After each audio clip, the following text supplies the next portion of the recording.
Eder. Mac. Pallister.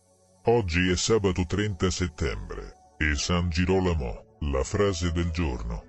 Se giudichi le persone, non avrai tempo per amarle. Accadde oggi, 30 settembre 1967, debutto di BBC Radio 1. Le altre radio nazionali della BBC adottano una numerazione. Lo sapevi? La vita di Emilio Salgari fu molto travagliata.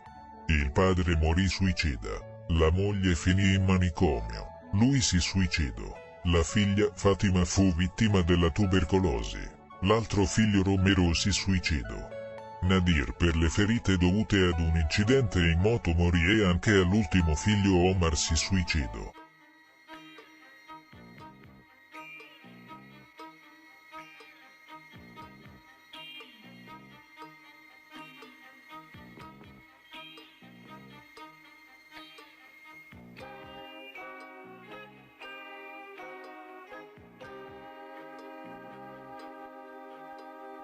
Ehi, non dimenticare di iscriverti a questo canale.